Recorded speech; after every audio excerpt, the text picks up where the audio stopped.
This is a land acknowledgement.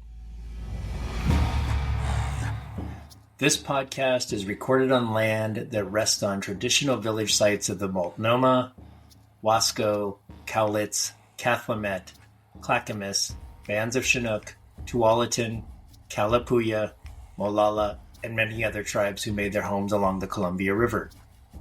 Indigenous people have created communities and summer encampments to harvest and enjoy the plentiful natural resources of the area for the last 11,000 years. I want to recognize that the Greater Portland area today is a community of many diverse Native peoples who continue to live and work here. I respectfully acknowledge and honor all Indigenous communities, past, present, future, and I am grateful for their ongoing and vibrant presence. I also acknowledge the systemic policies of genocide, relocation, and assimilation that still impact many Indigenous Native American families today. As settlers and guests on these lands, we respect the work of the Indigenous leaders and families and pledge to make ongoing efforts to recognize their knowledge, creativity, and resilience. Welcome to the Multiracialverse. Hello, hi, hey. Welcome to the debut episode of the Multiracialverse podcast. I am your host, Antonio Fernandez. Today, we embark on a fascinating journey with the incredibly talented Gabrielle Tesfaye, an interdisciplinary artist who paints her story across the canvas of multiracial identity. Her life, a kaleidoscope of experiences spanning continents, echoes the mosaic of her heritage from Jamaica, India, and Ethiopia. Raised amidst a whirlwind of artistic exploration and diverse influences, Gabrielle's journey embodies resilience and creativity. Listen in as we unravel the raw emotions and deeply personal narratives infused into her work, each stroke a testament to her ability to transform pain into poignant artistry. We dive deep into her upbringing, exploring the impact of her diverse heritage on her creative expression and the unique lens through which she views the world. Get ready for a captivating conversation that transcends borders and explores the beautiful mosaic of being a multiracial individual in today's beautiful and mixed up world. Hello, Gabrielle. Welcome to the Multiracialverse. How are you doing today? Good. Thank you so much for having me. Oh, the pleasure's all mine. It's been a long time in the making. Yes. Sometime we'll have to share the story, how we were connected. But yeah, here we are again. You were one of the first interviews I ever had on a previous website I ran. And here you are back again for my first podcast interview. So I really appreciate you taking time. I know you're very, very busy. So let's jump into it. If you can just give me a little bit about your parents and where you were born and raised and where you're at right now. So I am an interdisciplinary artist. I work in film, animation, painting, and most recently design. I am born and raised in Milwaukee, Wisconsin. And from here, I've traveled all over the world, Thailand, Qatar, Ethiopia, Europe. And these places have really shifted and influenced me, who I am today as a person. So travel amongst art is also a huge influence as to who I am and what I create, my life view in all. So yeah, this is who I am. Awesome. And your parents' background is? My mother is Jamaican and my father is from Tigray, northern region of Ethiopia. Excellent. Thank you so much. Were there any traditions or behaviors you habituated to from one culture or the other, from your mothers or fathers, that showed up possibly more in household traditions in your home life? When it came to traditions such as like holidays or things of this nature, we mainly followed, what was happening around us. So here in the U.S., you have Christmas. And there's Christmas in Jamaica, and there's Christmas in Ethiopia as well. They're both very religious countries. But Ethiopia, of course, is on a completely different calendar. The day in which Christmas is celebrated there is in January, January like 7th. Also, New Year's in the Ethiopian calendar is September 11th. So the calendar is completely shifted, but we didn't celebrate on that calendar. We celebrated on the calendar in the country in which we lived in, which was America. So we basically followed what was being celebrated here and the way in which it was celebrated. And this is where we lived. And it's also a way in which children are participating and spending time with other children in their neighborhood, in their schools, and where they're living, which was really important, you know. Yeah, I'd say that the traditions we had were custom to where we were living. American holidays, Halloween, Thanksgiving, you know, things like this. Was it also for the food that was served in your house, the way you dressed? Did it tend to lean towards American culture? I think the food, there were different spins on things. I would say like a small detail, like the way that mac and cheese is made in Jamaica might be different than to the US. I say might because it's so normal for me for mac and cheese to be made the Jamaican way, which is like a baked mac and cheese, my grandmother's recipe. So that's what I'm used to because of my mom. And also the music and the art that I grew up around. Like my mom, collects beautiful art. And so I grew up with a lot of Caribbean inspired art on the walls of our home. Also, the music that we played in home. I grew up, of course, on a lot of reggae. So I listened to a lot of Ethiopian music growing up as well. But yeah, I think that it's interesting because when we're being raised by two people, not only are they people from their cultures, their countries, they're also two individuals, you know? So they're not just their cultures, they are who they are as an individual. So the music I listened to wasn't just music from Jamaica or music from Ethiopia, it was just also music that they liked as people, whether it was from their country or not. That's another interesting thing to look at as well. Like when I think of when I'm raising children in the future, of course there are elements of my cultures that I want them to know.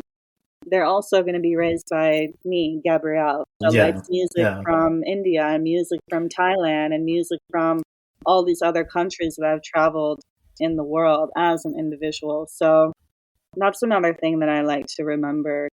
And maybe that's something because I'm mixed, I have had to face like, okay, I'm from this culture, I'm from this culture, but even these two don't define who I am. Because I am an individual through being mixed and through just being a soul on this planet, having my own experience. One thing you do mention is your parents were both artistic or creative. They were from sometimes people call them two separate or totally different cultures. I see that they're probably very intersectional in a lot of ways. You say they both loved art and they let you explore your creativity. How has the way your parents raised you contributed to the person you are today? I would say with my art, they gave me a lot of freedom. Like from a young age, my mother made sure that I was exposed to everything. So she put me in dance class. She put me in piano, cello. So I was doing music for many years. I was classically trained in piano for 7 years, cello for 4 years. I writing classes, writing courses, camps, creative writing, specifically in the summertime. My mother put me in art classes at the local Milwaukee Art Museum. So I was exposed to so many things from a young age. In addition to this, my parents put me in the public art schools that my city had.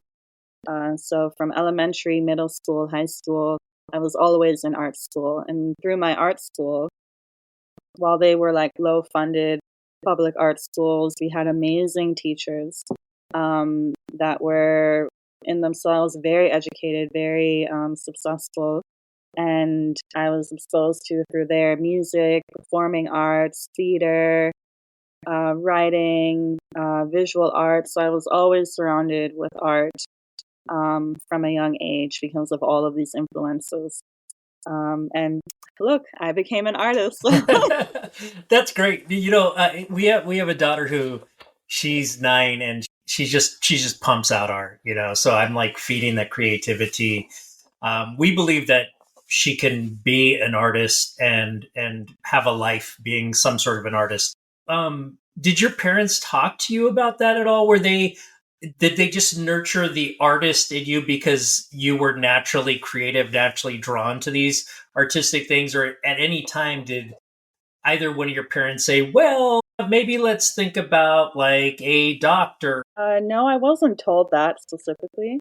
I think they did want me to think about options of how art can be a career realistically. Like, what would I be doing exactly with art? I was also like a very gifted writer from a really young age because I was a heavy reader. Like I was reading huge books at a very young age. My mother also put me in like a reading, advanced reading class so that I could become a really good reader. Because of this, I became a really good writer, and I think that although I don't share it as much, my writing is as good, if not better, than my painting skills. So because of this, my father would say things to me. Maybe you could be like a writing teacher, or maybe you could work in some sort of, like he would say things like, think of like plan B. If you're not living off of your paintings, what would you do within art or writing, creative writing that could turn into a real job? But I was very stubborn and I was like, no, I just want to travel and do painting. This is what I said when I was younger. But no, they never forcefully tried to direct me in like something that was completely not connected to what I was obviously showing passion for. So no, they never said things to me like, think about being a doctor. I never got that from them like other parents would in our cultures. Did you ever have any thoughts of, oh, I want to be X or Y that was different from something that was in the artist realm, or it was just you knew never, it? Never. That's awesome. That's that's so awesome that your parents understood. I wish society understood that a little bit more too. That it would probably be way more balanced if our education system or schools work to children's passions and help children like harness their passions and grow those and nurture those. It would probably naturally become way more balanced than it is right now.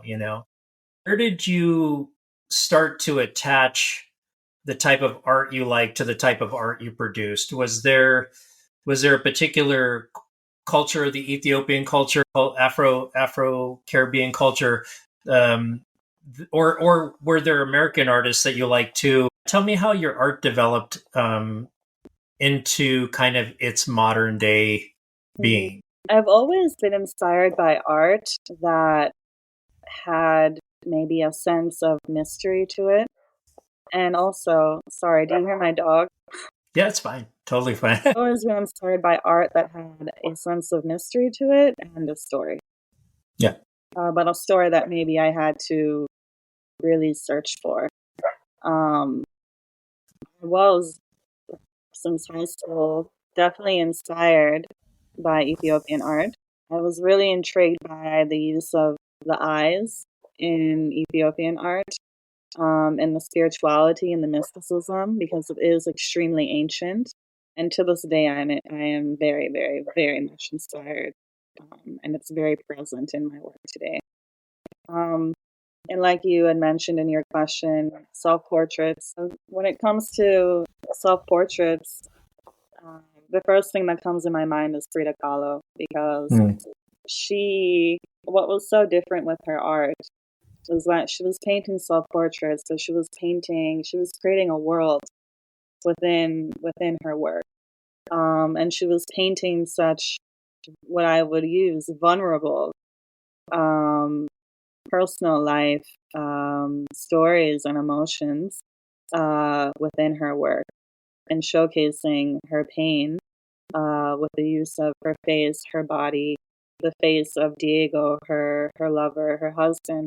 And that was very, very inspirational to me, and I think is still present in the way in which I paint. I don't purposely do a lot of self-portraits now, but a lot of my paintings do tend to resemble me. Sure. And also women around the world who have features like me and who can see themselves in my work as well. Mhm.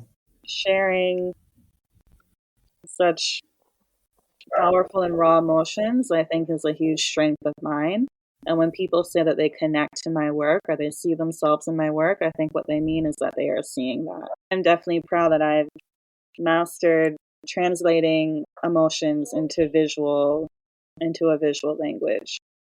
And I started that practice from like a young age. And was that something that, say, as a child, your parents let you explore emotions? Was it a household that was not only free creatively, but, say, for instance, you weren't happy with something and you put your foot down? What did that look like at your house that kind of sounds like it might have nurtured your ability to internalize that and then express it in your art? I think my parents would say, and all of the adults in my life that have known me would say, that I was a very strong-willed child. But I think one thing that is present in a lot of cultures, that are not American, is emotional communication.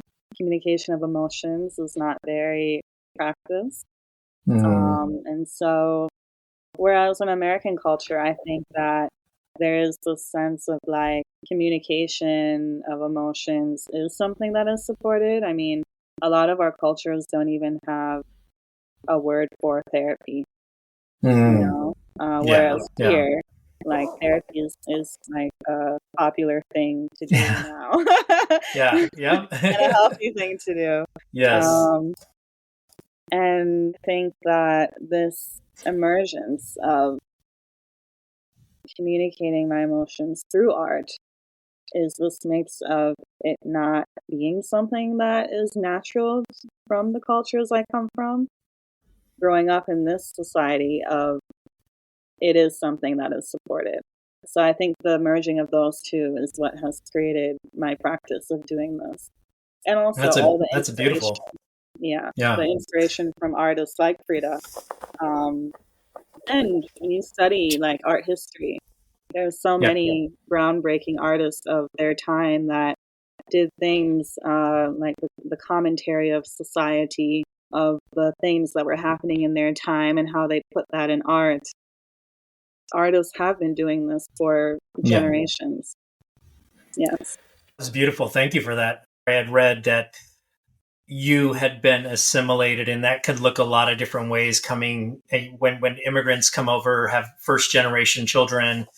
I went through a version of it. Was there any point at all that Americanization caused any type of conflict as it met the cultures that your parents brought with them and you grew up with in the same household as them? Was there ever a moment where you might have been resentful, or were you taught languages at home and did not have to say, "Oh, I wish I was taught languages at home"? I wish I was taught, because yeah, a lot of that has fallen on me to do the work on my own. I don't have any resentment. I'm at an age where, like, you understand that the people who raised you are human as well, and we're young, like they were my age, and this is the age when a lot of people in my generation are beginning to have children. And so to look at someone like my friend who was just now raising a child and say, you need to do this and you need to do, like, I'm seeing her in real time becoming a mother. I don't have like any resentment at all. And any of the things that I do want to learn, like the language is a huge thing. I will have to learn on my own, but it's also in American society, like we don't have a system in which you are taught the language that your parents grew up speaking. And for here in America, that's normal. But in Sweden, for example, a lot of the people, like Ethiopians, they grow up learning their mother tongue in school. It's a law. Oh, wow. Wow, that's amazing. Yeah. That's absolutely amazing. It's a law. It's amazing. They get like 2 hours of their parents' language. The school will hire someone to come to the school. And so whether they have like a kid whose parents are from Iran, they'll get a Farsi teacher for those kids. Children whose parents are from Ethiopia, they'll get a Tigrinya or Amharic teacher for those kids. Like, it's a part of the school. That's so awesome. That's amazing. Yeah.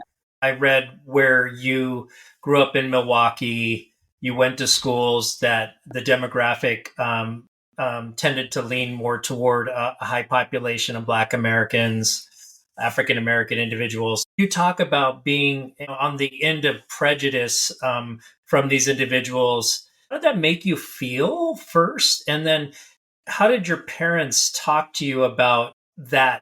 Yeah, bullying was a huge part of my history in my childhood that I don't talk about often. I was so bullied. I was so That's bullied. Horrible. And I never thought it was because I was from a different cultural background until they would say things like, "Oh, your father has an accent." And they would make fun of that, and they'd be like, "Oh, yeah, her family's like from somewhere else." I was definitely bullied for various things that are stupid now when you think about it. Your eyes are so big, they would say. Like, having big eyes is so beautiful. Yes, very much so. Yeah. Or like, your hair is so like curly and like looks like an Indian. They would say. Which there's like, that's not a flaw at all. Yeah. What did your crowd of individuals that you hung around with look like? I hung out with everyone. Yeah. So my friends growing up all my life were completely mixed. But yeah, the bullying was definitely a hard thing growing up with. Having a father with an accent, or people not really knowing where I was from. Like, was she Indian? Is she like Arab? She's African? Getting like different comments like, you're related to the people who did 9/11, or like making bomb sounds and like throwing planes at me, things like that, But it's just like, looking back now, I'm like, oh, they're kids. Like, we were kids. Like, we were all ignorant. What did your parents have to say about that? It's like, oh, ignore it, brush it off. You're beautiful, just like supportive things. Yeah. So we talked a little bit about the culture at your house. You say that you tend to invite in American culture for holidays and other traditions. There was mixes with sometimes with food. With your art, is there a pull in one direction? Yeah, the Ethiopian side, because the history is so vast. I mean, we're talking about like thousands and thousands of year history. I remember when I first started learning about like Ethiopian history and the art along with it, I was just like, wow, I come from this. And although like a lot of African history that isn't a part of the transatlantic slave trade is not taught in schools at all. I mean, we learn nothing about what was Ghana and Nigeria before colonialization. What was happening in like Tunisia and Morocco. what was happening in South Africa, what was happening in Ethiopia and Sudan and Somalia, like what are these places? We're not taught any of that, of course. And we're taught like what is relevant to America and American history, of course, as we are young people growing up in America. If anything, the only thing we're taught of Africa is Egypt, because it's so fantastical. We do that whole, time in school where we're writing our names, hieroglyphics, and all of that, right? But when I did start learning on my own, and I think it was very special to have had my introduction to Ethiopian history on my own with some, influence of my father. It was just amazing. Like, do I really come from this? And then even That's going so awesome. further, like all the places where the history in Ethiopia is in the region, Tigray, where I am from, is just even more amazing and humbling and wow. Like, I was reading that in your thesis. I was reading that in your thesis and just blown away by how ancient the culture is there. It was fascinating. Mm-hmm. Yeah. Do you feel like your relationship with one or the other of your parents was stronger? Do you feel like that made the bond with your father stronger? No. Yeah. No. My bond is already strong, and I think that like my relationship to both of their cultures is not necessarily chained or like has like an authoritative role through my relationship with either of them. Yeah. It's kind of separate as to like exploring even deeper into what is bigger than all of us. Yeah. It's ancestral and generational discovery and connection that goes beyond your parents and their parents, and it's just like way bigger than that, way bigger than myself. It's not really like influenced or stronger, makes my bond with them as their daughter stronger or weaker or anything. Yeah, I think it's like separate from that. Mm-hmm. And do you have a desire? Have you dug as deep into the Jamaican culture? Yeah, and I think I was maybe even told more about my Jamaican side because I grew up with my mother's family more in my life, whereas my father's family was within Ethiopia my whole life. My mother's family is here in the U.S. and I got to see them like throughout my life. So I grew up more with my mother's side of the family. And I feel my Jamaican history wasn't something I really had to seek out that much on my own, because they could tell it to me. Whereas the Ethiopian side was something that was more far away, literally further away, and something I had to read more about, because there is so much to read, and search more on my own. But the Jamaican history is, and the way in which they intersect is also very interesting. But yeah. Do you have any wisdom for others who are biracial, multiracial, like connecting with their roots? Of like, hey, here's where you can start if you're interested in that, because I know sometimes it's an afterthought probably for most people until we get older, and then we realize, wait a second, like there's this whole other beautiful culture, If somebody was to listen and wanted to pass it on to their kids, what would you say to them? Community is also a huge element. Like it can become within even my own research where I'm like researching too much and it's becoming more of like this like historical digging and overly academic journey of something that is like my own and that I should be experiencing outside of research. So I would say the parents and the child taking action to be amongst people that they are reading about. That's also really important. I mean, I went to Ethiopia 3 times, and all of those were solo trips because I had to go outside of just reading and looking at pictures and imagining Ethiopia. Because another really dangerous thing to do is to romanticize a culture, whether it's someone else's or your own. I think this is something that's very present in Ethiopia is the romanticizing of history and choosing what should be remembered and what shouldn't be, and how that attributes to the continuation of a society, especially as a diaspora, and also within the country as a society that is like recovering or healing or rebuilding from traumatic experiences that we like push away. Yeah, and I read that in your thesis too. There was the conversation you wrote about women partaking in battle, but that not being a part of the historical conversation that was included or came up.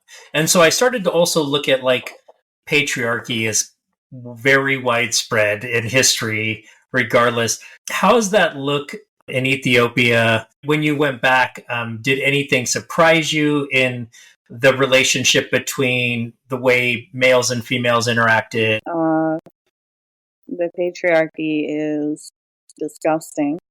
And this is why in the genocidal war that took place in Tigray, why so many women's bodies were used as weapons of war, or rape and sexual-based violence used as weapons of war, knowing that the woman's body is what continuously reproduces the next generation, and they specifically go and attack them for this. Also because the woman has the role of making the food, making the coffee, and also bears so much of the continuation of passing down of tradition within a household, within a family. Perhaps this is a huge reason as to why women are targets during times of terror and destruction, and why men attack them and fear them even. But yeah, I definitely experienced things as well when I was in Ethiopia. Yeah, I've traveled all around the country, like all around, and yeah, I had some interesting experiences. And I was a woman traveling alone, which you don't see very often there. Yes, which is very courageous of you to do. So, were there other parts of the world that you were attracted to, you felt a soul pull to? And what does that feel like to you? And what do you think that means to you, like to have that connection with a place that's not some place that you've called home? Thailand. Wow. I mean, it's just when I did study abroad in Thailand, where within the first semester of my senior year, I went there and I did an animation courses and film courses. And I loved it so much that I skipped my ticket back home and I stayed there for Christmas and New Year's. Finished my last semester in the US, and then 3 days after graduation, I went right back to Thailand. And it's hard to really explain, but I remember when I first heard of the opportunity to go there for a study abroad program, something in my mind just like, it's like, you have to go, you have to go, you have to go. And I don't know what it was. It was just something in my mind telling me you have to go. It was just this door that was like closing, that I just like had to like go through before it closed. I knew that I had to go. When my classmate told me that she was going, I was like, wow, that sounds amazing. And I just like right away just went before I knew anything about Thailand. Maybe back then couldn't even tell you where exactly on the map it was. That particular connection, and possibly connections to other places, maybe not as strong as that. How have they impacted your work, your art, your life? It's like mind blowing. It has such a special place in my heart. the life that I had there, the peace that I found there, Mm. the peace that I found there, and the happiness that I experienced there, I will never forget. And I've maybe never had anywhere else. And I think it's really important to find these places, even if you don't have roots there, like family roots, and they just seem like a random place. I think it's so important because sometimes it is necessary that we occupy places at certain parts of times in our life. Like for me, I was like my early mid 20s in Thailand, experiencing this like complete bliss, and how like not occupied in an authoritative way, but like just my whole imagination, my whole being just like felt so at home and at peace there. All the people I was around at that time took me in so lovingly. And it was without any heavy responsibility that I would have in Ethiopia. Of when I'm there, I feel like when I go back to Tigray, I'm like, okay, I have to like give back to my people, to the society in any way that I can that's going to help in a positive way. Yeah. You know? But it's important to also have places that you can travel to in the world and not have such a heavy weighing life mission, you know? Just a place where you can really like learn yourself and feel love and learn from another culture. And that's when I learned living in Thailand, like I love people and I love this world and it's so beautiful.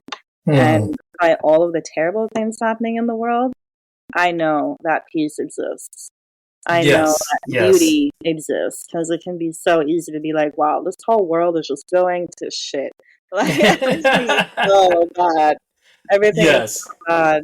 But I can never feel that way, ever, no matter how many terrible things I see and feel happening in my own country. I like have literally experienced like beautiful people on this planet. And I will never lose hope in that, because I know that that's real. It's not something I have to believe in. I just know it exists. I experienced it like myself. Yeah. So, yeah. That's awesome. Like that's my soul place is Costa Rica. So I have a very similar feeling about Costa Rica. Like that's just where I'm supposed to be. When you were traveling abroad, you know, how did people view you? I'm going to say superficially or just physically. Was there anything that you ran into that surprised you? Or I would definitely say that the way in which I was received in multiple places I've been. I mean, I understand that I'm different. I am a brown-skinned woman. I am a Black woman. I have tattoos. And I dress eccentric. So all of these things, and I'm an artist for a living. Yes. All of these things mixed together. Yes. Like, I'm going to get looks, and I'm just used to this by now. Yeah. But yeah, I mean, I've had so many experiences all over that have just been really interesting. Even being in like the most remote Thai village and having a woman whose ears look like mine, and her touching them and me touching hers, you know? That's awesome. Yeah. That's excellent. One last thing, and I was interested in bringing it kind of back to, you know, we talked a little bit, I think we probably did before we started recording, around that you were a voracious reader, a consumer of lots and lots of knowledge. I learned the word philomath through that I think somebody called you, or you called yourself a self-described philomath. What is funny is I don't know if you saw, I sent you an email. I forwarded you an email, and the word of the day was philomath. And I said, is that technology or is that just the universe, right? You know, what's your formula for exploring what's next, or taking on a new medium, or what's your level of fear and how do you push through that fear for something? Because you seem to be very and it seems like you were exposed to a lot of things. So obviously you might already have a very, very flexible mind. You're constantly curious. When somebody is starting to explore, what sort of wisdom would you give them, or what sort of words would you say to them to help them push through that fear in a way that might have helped you in the past? Firstly, I love the word philomath. I never described myself like this, so it must have been somebody else. I'm now going to describe myself like this because of you. I've never had fear when it came to like diving into something new, in terms of learning something new, taking on a new medium. Yeah, I don't really have fear when it comes to discovery, self-discovery, or like adventure. Adventures are fun for me. Yeah. And typically I don't actually have fear until it's actually happening. Like the whole planning of even going to Thailand, which ended up really expanding my artistic practice in a whole new way. I didn't have any fear planning that trip. I plan things and I do things on impulse and excitement. The time I experienced fears when they actually happened. So the first time I experienced fear with Thailand, for example, was when the plane landed in Bangkok. And I was like, oh shit, what did I do? But by then it's too late, so that's yes, great. yeah. For example, when I decided to shift my practice from art, 2D based painting, drawing, animation into design, which was very 3D modeling, taking my 2D ideas and turning them into objects, working with clay, working with 3D printers and different technologies, which is what I did my master's in Qatar. I didn't have any fear when I decided to pursue it, but I had some fear when I got there, like, oh my God, I'm here in Qatar, what am I doing? I remember the first day, not getting there, I'm like, oh my God, I've made a terrible mistake. What am I doing here? So I think it's really normal. I would tell people it's very normal to have fear in the beginning of something because it hasn't yet become a part of your life. It's new. Yeah. That's okay. It's going to be new. But in 2 years from the day I landed, the night that I just arrived in Doha, Qatar, to when I graduated and I was saying goodbye, like that time went by like that. And it's now a place where I can go to, and I'm so comfortable that that time just opened up a huge door for me into stretching my imagination, and the things that I can do with my hands is just indescribable. I'm so grateful to my school that gave me a full fellowship, VCU Arts Qatar, Virginia Commonwealth University, that allowed me to have that opportunity. I mean, life-changing. I have my jabana right here. Oh, right on. And I just look at it with awesome. so much pride because I worked so hard. And it was so new for me. And there were times I doubted myself, but wow. Yeah, I've never been a person to let fear control my life. You'll feel it, but do it. Do it scared. That's awesome. You're going to be scared, but just do it scared, man. What do you want your legacy to be? What do you hope to leave through your journey, your artistic contributions, when people think of Gabrielle? Feels like such a big word. But I would hope, it does. I would hope that my legacy, whenever I'm at a place in life, maybe after I pass away, hopefully many, many, many years from now, would be something that is defined by my true, pure-hearted intention of within everything I did. I don't know. I kind of feel like legacy is something that isn't defined by us as the person. I just hope that within everything I do in my life, it speaks to just pure-hearted intention. Like, it's awesome. And I hope that I stay a person who people can say, like, she was really an artist, a friend, a woman who truly cared about people and kept healing and the legacy of her people at the forefront of her mind, and it successfully showed through everything she created. Mm-hmm. That's beautiful. Right now, I'm just in this strange transitional period of my life. I'm 28, so I'm like, what am I doing with my life? I'm in that period of like, what is happening? It's so uncomfortable and so scary. And I think for the first time, I do have fear in a way that's not like going away. But it's because I don't know what I'm doing, which usually I do. But right now, I'm just taking care of myself, focusing on my health in a different way than ever before. Yeah. And looking at my work and really like questioning myself on what it is I want to do next. And I'm planting seeds in so many different places. I would like to continue my education and my thesis that I shared with you. I would like to continue it in a PhD because it is important to me for this work in Tigray's history and cultural heritage.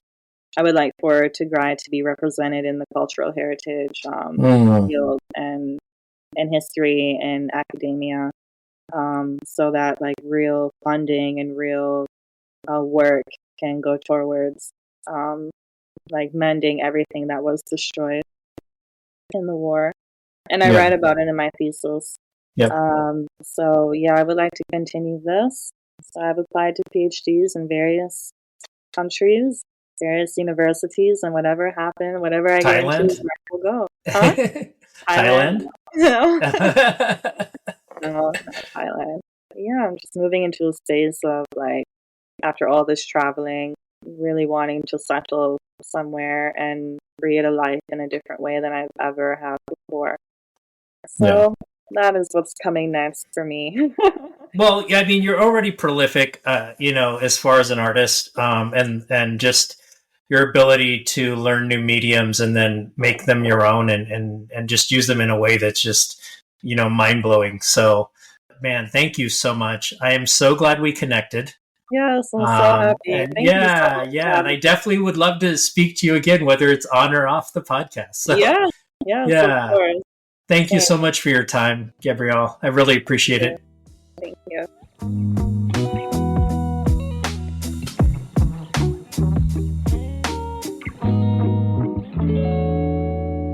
Thank you for joining us for the debut episode of the Multiracialverse podcast. My name is Antonio Fernandez.